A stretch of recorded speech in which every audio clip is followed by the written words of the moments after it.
What if cars suddenly disappeared? The morning started like any other. People woke up, got ready for work, and stepped out of their buildings. Then noticed something strange. The street was quiet, too quiet. No horns, no engine hum. Parking lots were empty, bare asphalt where rows of cars used to be. The cars hadn't stalled or broken down. They were simply gone. Many couldn't believe their eyes. On the streets, waves of pedestrians set off. People pulled bikes from balconies. Some dug out rollerblades or kick scooters. A commute that used to take 20 minutes by car now stretched to an hour or more. Conversations in offices and courtyards circled one question: where did the cars go?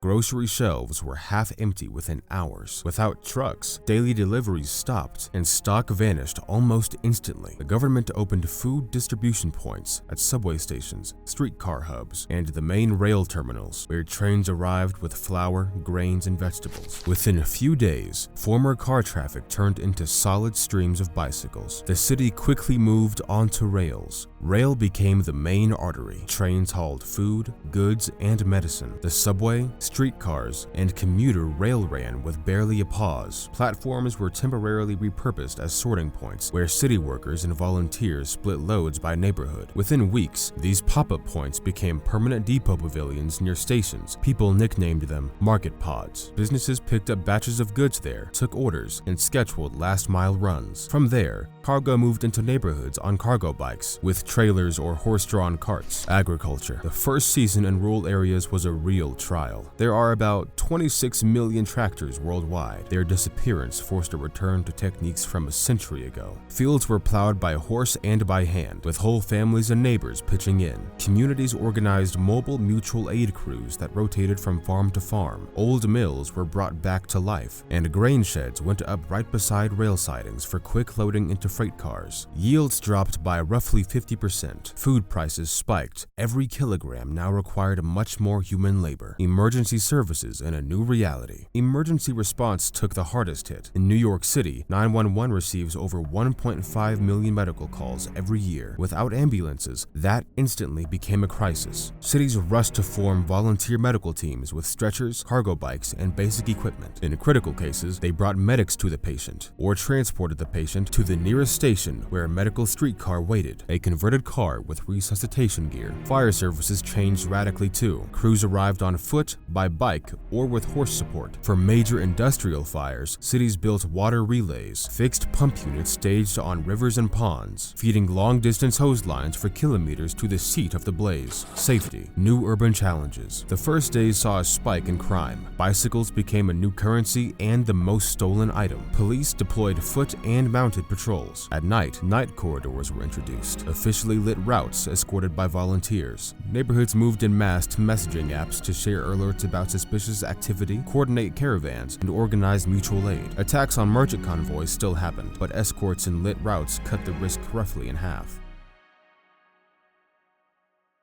Economic earthquake. Losers and winners. The auto industry and oil exporting states were hit the hardest. The world had been producing about 95 million cars a year. Assembly lines at Toyota, Volkswagen, General Motors, and others ground to a halt. Auto stocks plunged. Oil exporters, Saudi Arabia, Russia, Venezuela, were hammered. Their economies leaned heavily on crude. Global demand fell. Without road transport, the biggest slice of consumption disappeared. Meanwhile, shares of rail companies, bicycle makers, and river shippers shot up. Trek, Giant, and Specialized couldn't keep up. Bike prices tripled. Businesses adapted quickly. Bulk shipments went by rail, heavy loads by river and sea, and the most urgent items by air. Warehouses were moved closer to rail spurs and docks. A workday reset. Offices shifted en masse to remote or hybrid schedules. The start of the workday slid from 9 o'clock to 10 o'clock to give people time without cars. Schools introduced neighborhood days. Students who lived nearby came in person, others learned online. Parent volunteers escorted groups of kids along protected bike routes. Urban space. From car lanes to human networks. The largest redesign of city space in history began. Roads that once took up 25 to 30% of big cities were turned into protected cycleways with safety curbs and little rest pockets. Around subway stations, streetcar hubs, commuter platforms, and rail terminals, cities added gentle ramps in place of steep stairs, tool lending points, air pumps, and secure bike parking. Bike theft fell sharply. Air quality improved. By the numbers, cars account for about 72% of urban air population. Doctors reported fewer asthma flare-ups and fewer cardiovascular incidents. A mix of transport, from horses to drones. Horses returned to the city. Carriage taxis appeared at stands and by request. For emergencies, horse-drawn ambulances ran light rigs with stretchers, oxygen, and basic meds. Rivers carried small cargo boats moving food between districts. The sky filled with drones. Services like Amazon Prime Air and DHL rolled out large-scale delivery of medicines, lab samples, and critical small parts between hospitals, labs, and workshops, fast and without traffic jams. Geopolitics, the end of quick wars. The disappearance of cars upended military tactics. Without wheeled columns, rapid troop, ammo, and medical movements were impossible. Large offensive lost momentum. Logistics bottlenecked on rail, which can be disabled with precise strikes. Hot wars became less frequent. States leaned more on cyber attacks, economic pressure, and diplomacy.